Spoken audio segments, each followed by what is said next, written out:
You have made the statement on that subject that the EU's program of regionalisation and what we call devolution has made English people more angry or very angry because the Scottish, Welsh and Irish appear to get far more favourable treatment than England. The English Democrats demand an English Parliament, but England is so overwhelmingly large in terms of population that I do not believe it could exist alongside the others. We would have to break up, we would have the breakup of the United Kingdom, the aim of very dominant European power since its foundation. That's correct. You also said, I believe the present state of affairs has been deliberately set up to achieve that, and by people who look and talk just like me. Would you care to explain how this state of affairs has come about?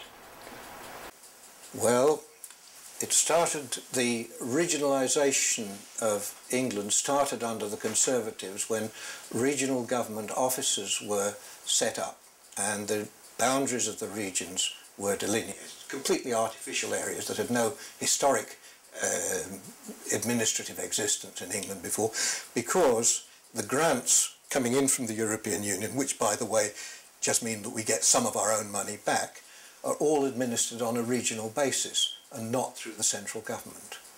So that was the initial impetus for setting up the regions, and of course Scotland and Wales are regions within the EU.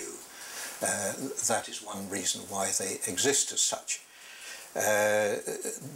So the grants, we pay a lot of money into the EU and some of it can come back, but it has to be applied at a regional level, which gives the EU the power to come in and interfere with the way things are done within the regions, independently of Britain's central government. The first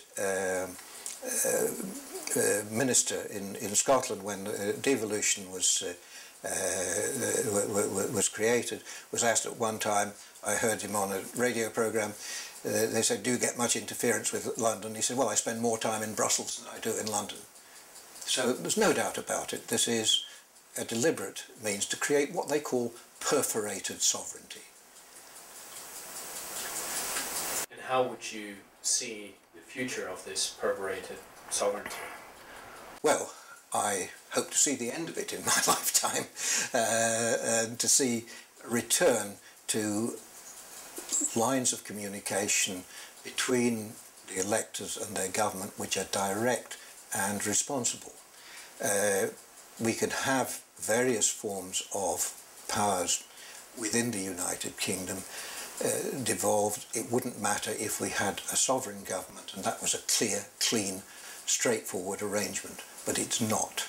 It's deliberately cross-cut with this body called the Committee of the Regions, and the individual regions themselves have what they call mini embassies in Brussels to go and plead their case with the European authorities to get more funding. So obviously the ones who can convince the authorities there that they are the most enthusiastic supporters of the agenda of European integration are going to be the most favoured ones. And again, it's the divide and rule principle, to put them in competition with each other, essentially for our own money, which if we weren't in the European Union would never have left the country anyway.